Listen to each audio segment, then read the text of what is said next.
January 2011. Tuesday, Dr. Trisher. Friday.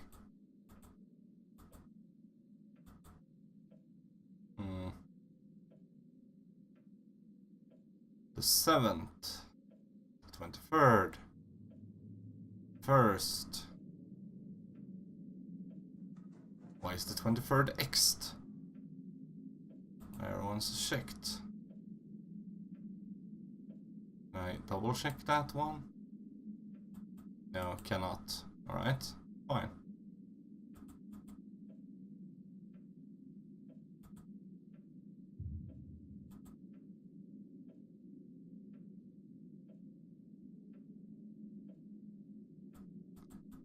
And can't see anything inside that case.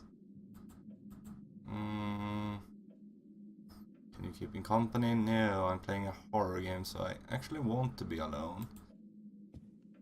In that case,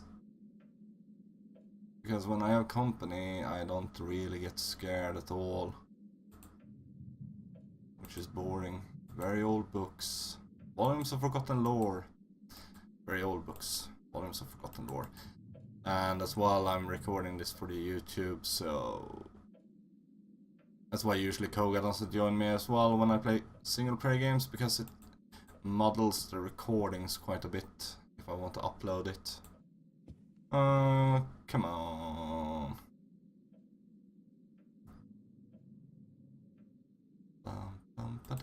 Oh, here's something. Oh, hello. This needs something.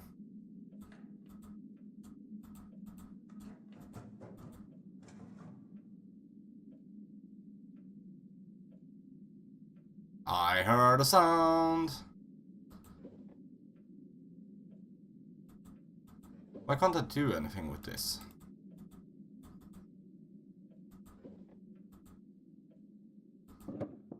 But you were one ugly thing.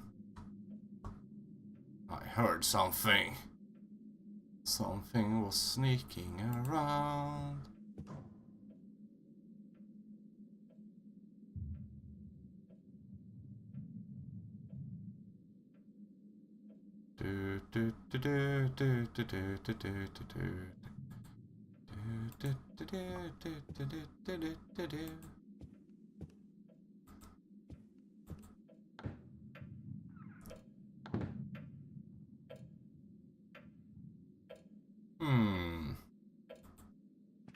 Okay, so far so bad.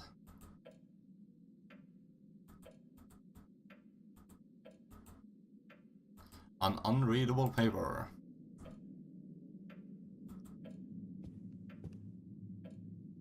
Dustpan. Wait, was this door locked? No, it was the toilet, which didn't have anything interesting in it at all. Completely unnecessary. Hello, Livy. How are you doing?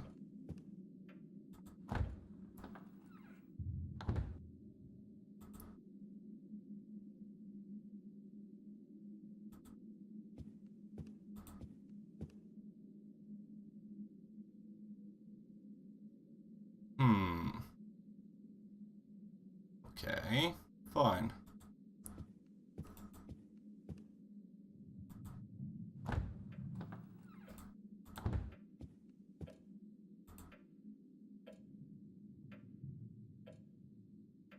There really isn't anything else I can explore here. No.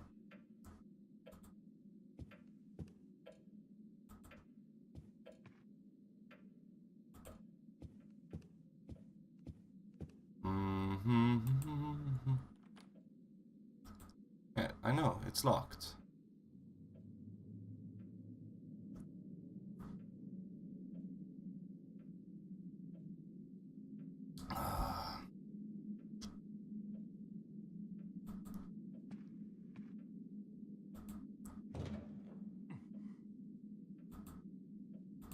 Yeah, there's something blocking that door.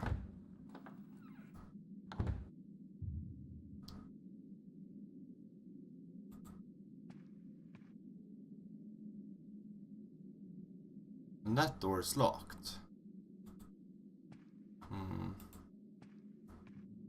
Just makes me think there should be something more around here, which I have not found. Okay, I might need to take a closer look on his notes then. I decided to write these notes precisely 1 month after I bought this house, which I found myself lost in thought and drifted in the dim silence. I escaped the meaningless monotony of my life by listening to every creak, every sound of the house makes. I may not write often, but I think that these notes are important. I found these notes owned by an astonishing coincidence. I'd gotten lost in a snow caravan. I record this number. The half-ruined garden wall showed me the number of the house. It was covered with rust, probably as old as the house itself. Without hesitation, I record this number in my digital organizer, which I bought some time ago because of my increasing forgetfulness. When I inspected it from the outside, it was obvious that no one lived in here at the time. I examined it in order to learn if it was for sale or not, and I can't describe my feelings when I found the person who was selling it. Later I talked to the vendor, and with a happy smile on his face, I remember he said it had never come here before. The house had been left to his company because of a mortgage, and he wanted to sell it right away, but never thought that this would happen. He didn't know anything more about the house, and in fact I wouldn't have cared if he had. I bought it without hesitation. There is one point that I don't want to continue without mentioning. After I bought the house, I learned that it had another admirer who introduced himself as Ivor Burgeon, a Norwegian immigrant. Judging from his appearance, it was obvious that he was a wealthy person, and I remember he said when we first met that he was also an aspiring owner, but it seemed that it was too late. Okay. This house is an old real place beyond my imagination. I can't stop thinking of what it would say if the walls could talk. Some surrounding houses have been abandoned and shunned by people and are on the brink of collapse. A few of them even collapsed a long time ago. It makes me wonder to the probability of restoration having been done fairly recently, since the house is still standing firm and strong. I am sure that this house is as old as surrounding ones. Maybe the reason for the bad reputation of this quarter is different rumors that are often spread about some of the abandoned houses. These rumors account of how these houses have been... I started getting to know Ivor Bergen, and I can't say that our interest concedes almost completely. He visited me after our first meeting, and we took the opportunity to talk at length. He managed to enchant me with his vast knowledge of mystic subjects. We talked right away, discussing topics of mutual interest, and he told me about the things he experienced in some of the Eastern Europe countries and in India, and about his connection with some really eccentric, secret people and societies. He told me that he had read some books and tomes which were prohibited, attempted had been made to destroy them a long time ago. I cannot describe the expression when I had expressed his unbelievable fears about the background, most of the things which are assumed to be superstitious, with proof cited from things he had read from ancient sources. For a long time I lived alone amongst ordinary people, and I can't describe the empty feeling that I always felt within me. From now on, to think that I will not have such a problem anymore. What?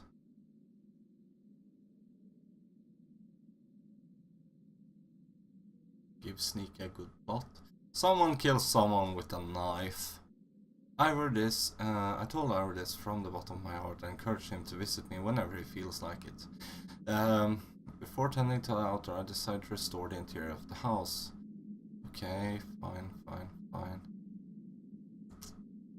found one carved wooden statue and a strange well-like dig whose opening was carefully covered with a single piece of rusty metal plate and some wooden blocks. I had not checked this room before, since its keys was not given to me with the others. I might have noticed this beforehand, but I didn't have much time to get the keys, being busy with company agreements. And the man from whom I bought this house was abroad traveling.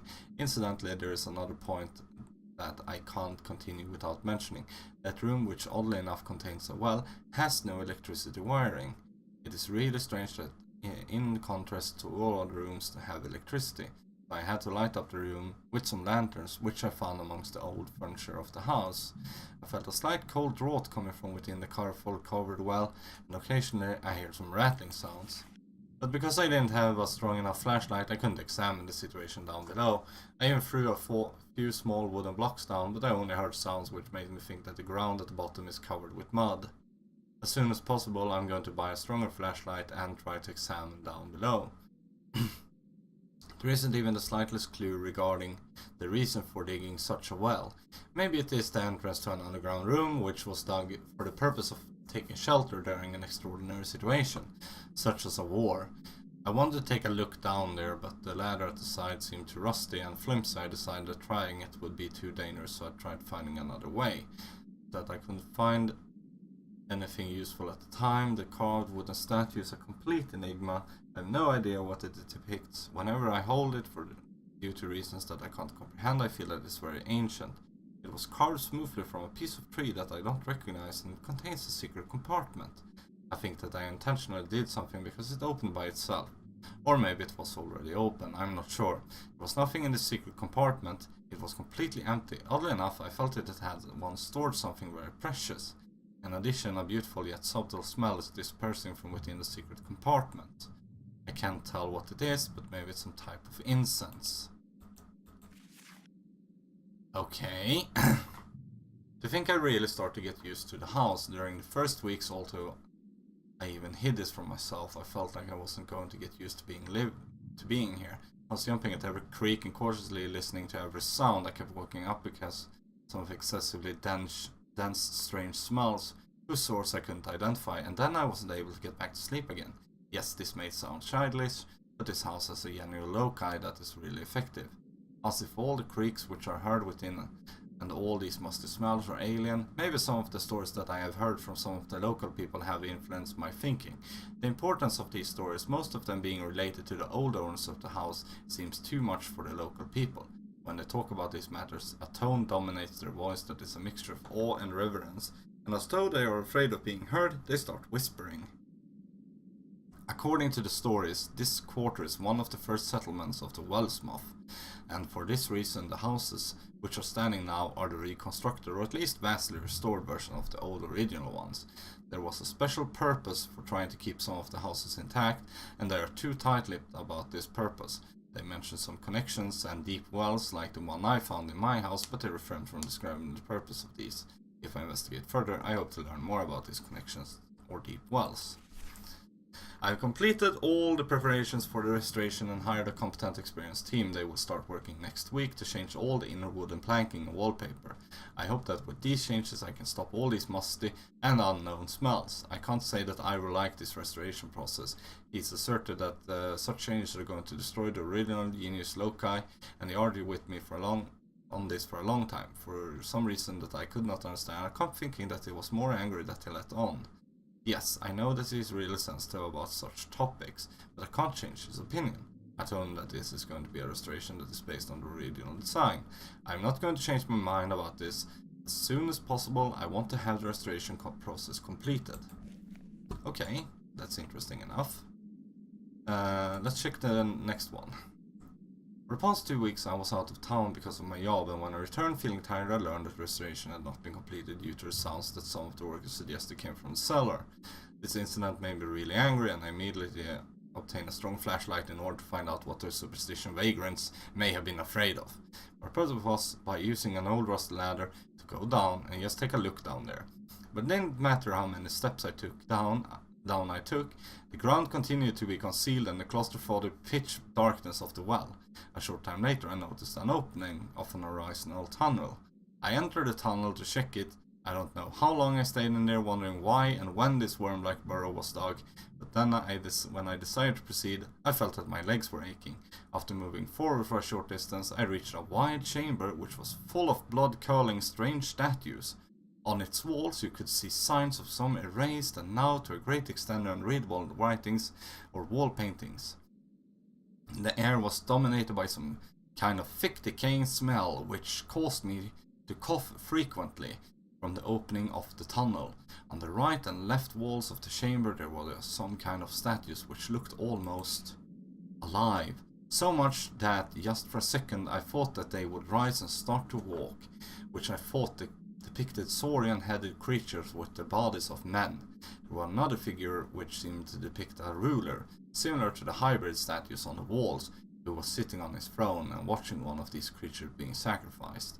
This scene was depicted with such realism that no one could look at it without feeling a sense of terror.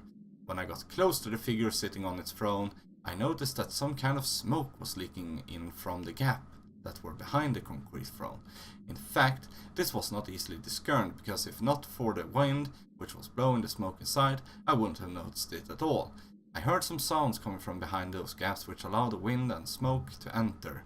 The presence of these gaps made me believe that there may be other chambers below that one. If so, this could be an important archaeological discovery. I jumped with fright on hearing some noises that were certainly coming from beyond the tunnel, in the depths of the pitch black well. I immediately entered the tunnel, intent on locating the source of the noises. In spite of my strong flashlight, visibility was limited, though weary eyes, it may have been a momentary illusion of the enormous magnified shadow of a rat being illuminated by my flashlight beam. But I saw, or think I saw, something moving down there.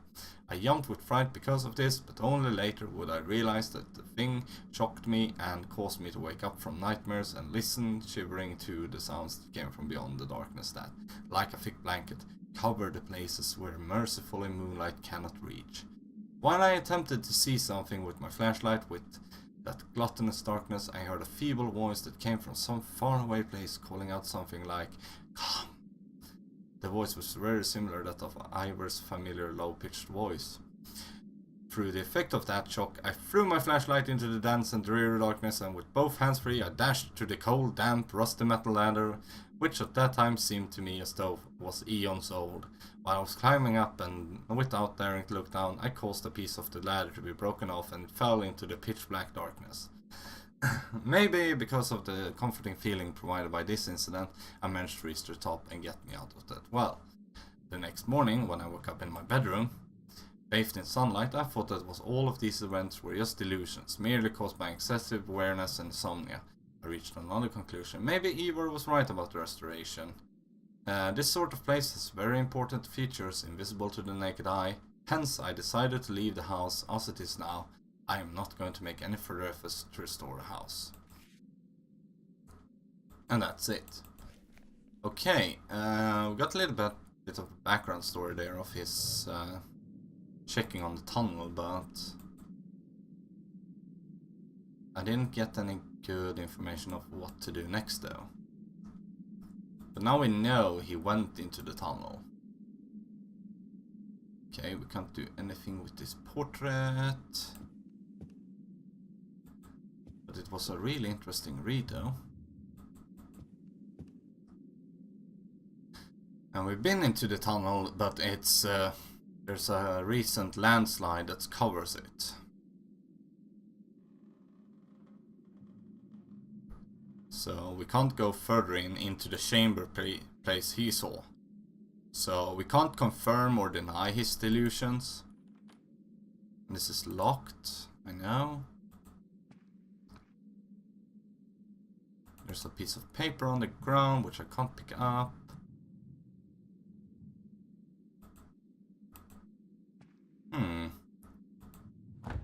But alright, this story is really interesting in a sense though. But we seem to have a need to get either further into the tunnel or something like it. But this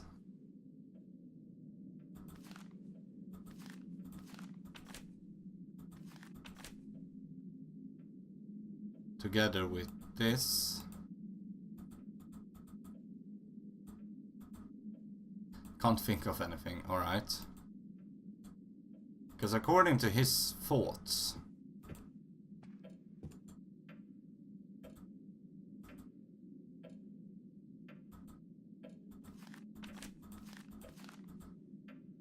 yeah.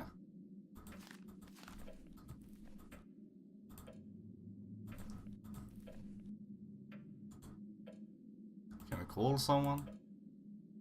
I have no reason to call him right now. Right, so, but according to him,